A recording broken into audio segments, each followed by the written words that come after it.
Story jam में आपका स्वागत है। यहाँ आप सुनेंगे कहानियाँ, कुछ नई, कुछ पुरानी, कुछ जानी, कुछ अनजानी।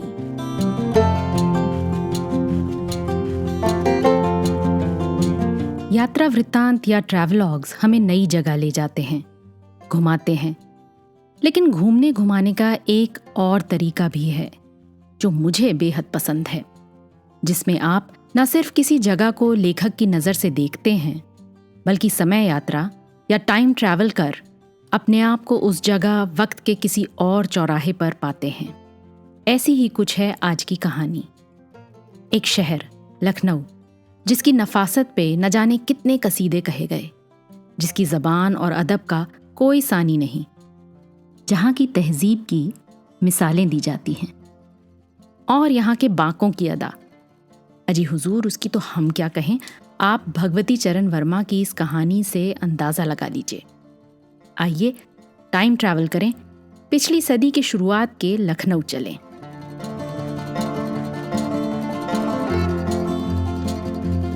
शायद ही कोई ऐसा अभागा हो जिसने लखनऊ का नाम ना सुना हो, और युक्त प्रांत में ही नहीं बल्कि सारे हिंदुस्तान में।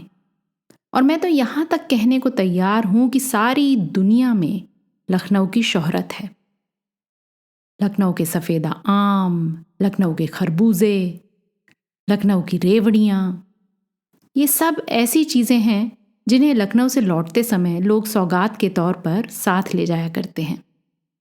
लेकिन कुछ ऐसी चीज़ें भी हैं जो साथ नहीं ले जाई जा सकती, और उनमें लखनऊ की जिंदा दिली और लखनऊ की नफासत विशेष रूप से आती हैं। ये तो वो चीज़ें हैं जिन्हें देशी और परदेशी सभी जान सकते हैं, पर कुछ ऐसी भी चीज़ें हैं जिन्हें कुछ लखनऊ वाले तक नहीं जानते। और अगर परदेशियों को इनका पता लग जाए तो समझिए उन परदेशियों के भाग खुल गए। इन्हीं विशेष चीज़ों में आते हैं लखनऊ के बांके। बांके शब्द हिंदी का है या उर्दू का, ये विवाद का विषय हो सकता है। और हिंदी वालों का कहना है, इन हिंदी वालों में मैं भी हूँ, कि ये शब्द संस्कृत के बंकिम शब्द से निकला है। पर यह मानना पड़ेगा कि जहाँ बंकिम शब्द में कुछ गंभीरता है, कभी कभी कुछ तीखापन झलकने लगता है, वहाँ बांके शब्द में एक अजीब बांकापन है। अगर जवान बांका तिरछा ना हुआ तो आप निश्चय समझ लें कि उसकी जवानी की कोई सार्थकता नहीं। अगर चितवन बांकी नहीं तो आंख का फोड़ लेना अच्छा। बाकी अदा और बाकी झांकी के बिना जिंदगी सूनी हो जाए। मेरे ख्याल से अगर दुनिया से बांका शब्द उठ जाए तो कुछ दिल चले लोग खुदकुशी करने पर आमादा हो जाएंगे। और इसलिए मैं तो यहाँ तक कहूँगा कि लखनऊ बांका शहर है, और इस बांके शहर में कुछ बांके रहते हैं जिनमें गजब का बांकापन है। यहाँ पर आप लोग शायद झल्ला कर ये पूछेंगे कि मियाँ ये बांके है क्या, कहते क्यों नहीं? और मैं उत्तर दूंगा कि आप में सब्र नहीं। अगर उन बांकों की एक बाकी भूमिका नहीं हुई तो फिर कहानी किस तरह से बाकी हो सकती है? हाँ, तो लखनऊ में रईस हैं, तवायफे हैं, और इन दोनों के साथ शोहदे भी हैं। बकौल लखनऊ वालों के ये शोहदे ऐसे वैसे नहीं, ये लखनऊ की नाक हैं। लखनऊ की सारी बहादुरी के ये ठेकेदार हैं, और ये जान ले लेने तथा दे देने पर आमादा रहते हैं। अगर लखनऊ से ये शोहदे हटा दिए जाएं तो लोगों का कहना है, अरे लखनऊ तो जनानियों का शहर है। 16 आने ये बात सच्ची उतर जाए। जनाब, इन्हीं शोहदों के सरगनों को लखनऊ वाले बांके कहते हैं। शाम के वक्त तहमत पहने हुए और कसरती बदन पर जालीदार बनियान पहनकर उसके ऊपर बूटेदार चिकन का कुर्ता डांटे हुए जब ये निकलते हैं तो लोग बाग बड़ी हसरत की निगाहों से उन्हें देखते हैं। उस वक्त इनके पट्टेदार बालों में करीब आधा पाव चमेली का तेल पड़ा रहता है, कान में इत्र की अनगिनत फुरेरियां खुसी रहती हैं, और एक बेले का गजरा गले में तथा एक हाथ की कलाई पर रहता है। फिर ये अकेले कभी नहीं निकलते, इनके साथ शागिर्द शोहदों का जुलूस रहता है, एक से एक बोलियां बोलते हुए, फप्तियां कसते हुए, शोखियां हाँकते हुए। उन्हें देखने के लिए एक हुजूम उमड़ पड़ता है।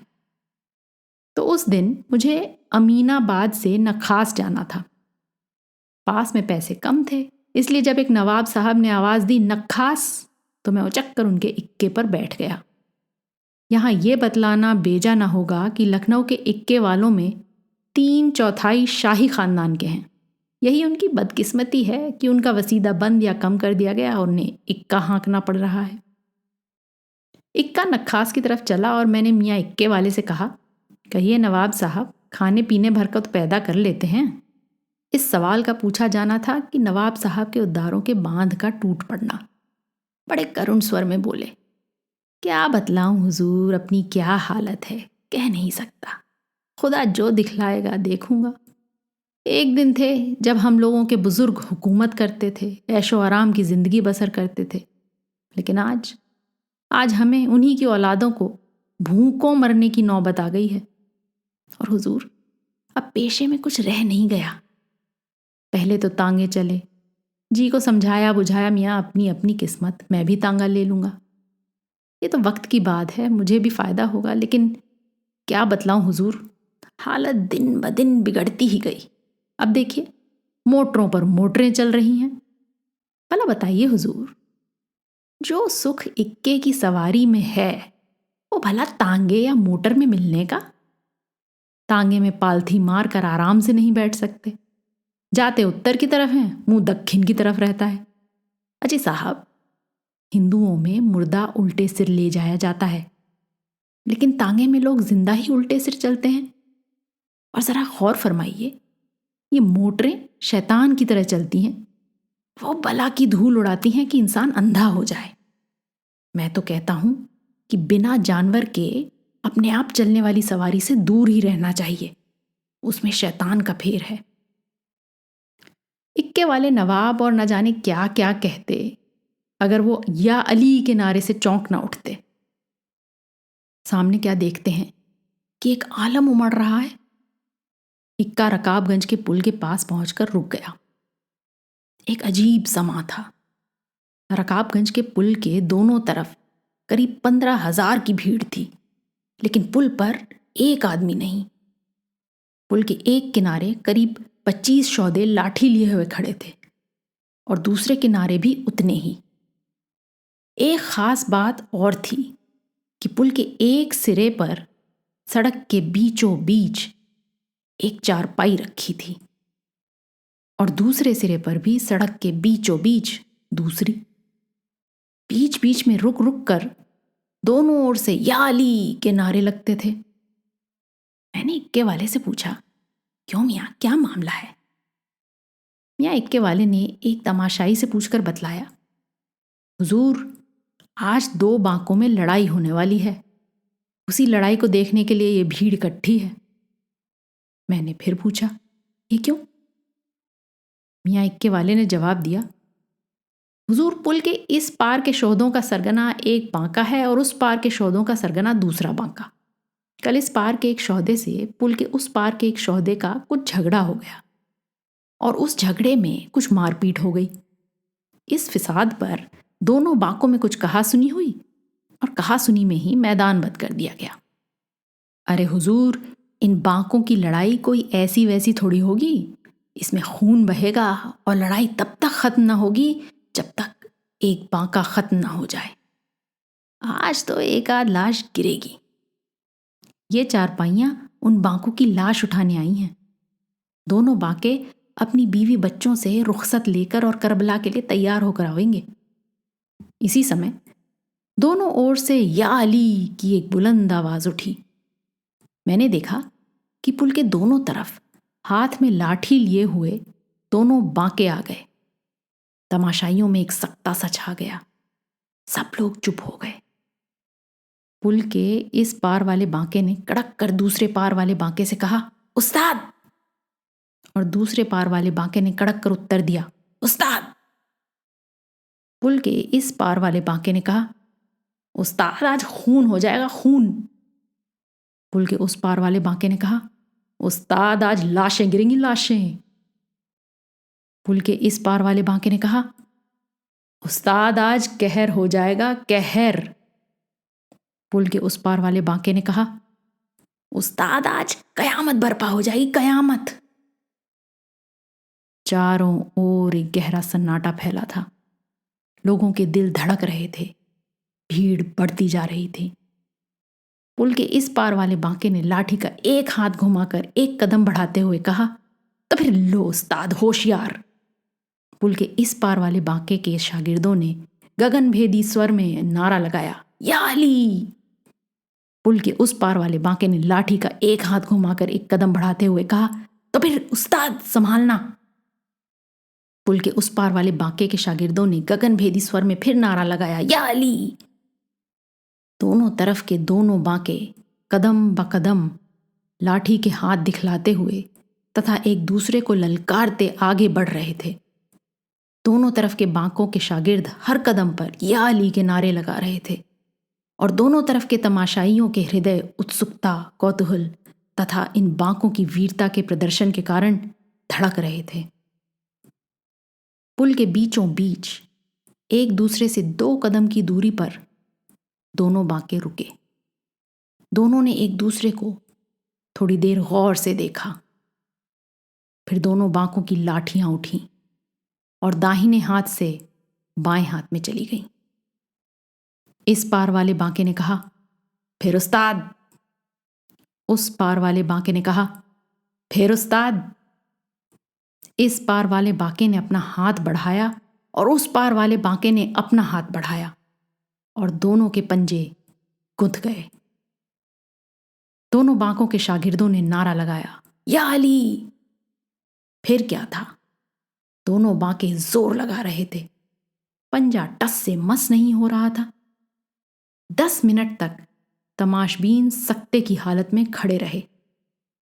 इतने में इस पार वाले बांके ने कहा, उस्ताद गजब के कस हैं। उस पार वाले बांके ने कहा, उस्ताद बला का जोर है।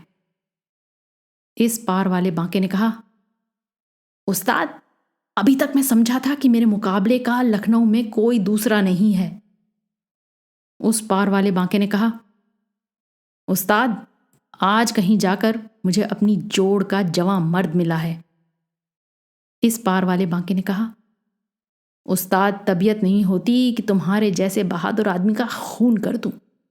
उस पार वाले बांके ने कहा, उस्ताद तबीयत नहीं होती कि तुम्हारे जैसे शेर दिल आदमी की लाश गिराऊं। थोड़ी देर के लिए दोनों मौन हो गए। पंजा गुथा हुआ था, टस से मस नहीं हो रहा था। इस पार वाले बांके ने कहा, उस्ताद झगड़ा किस बात का है? उस पार वाले बांके ने कहा, उस्ताद यही सवाल तो मेरे सामने है। इस पार वाले बांके ने कहा, उस्ताद पुल के इस तरफ के हिस्से का मालिक मैं। उस पार वाले बांके ने कहा, उस्ताद पुल के इस तरफ के हिस्से का मालिक मैं। और दोनों ने एक साथ कहा, पुल की दूसरी तरफ से हमें कोई मतलब नहीं, ना हमारे शागिर्दों को। दोनों के हाथ ढीले पड़े। दोनों ने एक दूसरे को सलाम किया और फिर दोनों घूम पड़े।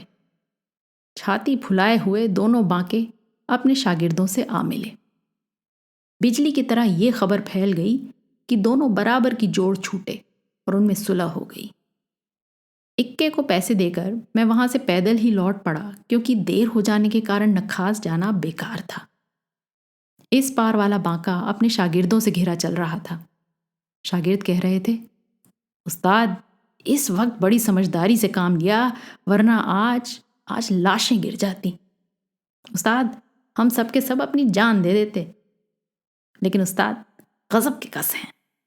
इतने में किसी ने बांके से कहा, मुला स्वांग खूब भरियो। बांके ने देखा एक लंबा और तगड़ा देहाती जिसके हाथ में एक भारी सा लठ है, सामने खड़ा मुस्कुरा रहा है। उस वक्त बांके खून का घूंट पीकर रह गए। उन्होंने सोचा, भला उस्ताद की मौजूदगी में उन्हें हाथ उठाने का कोई हक भी है।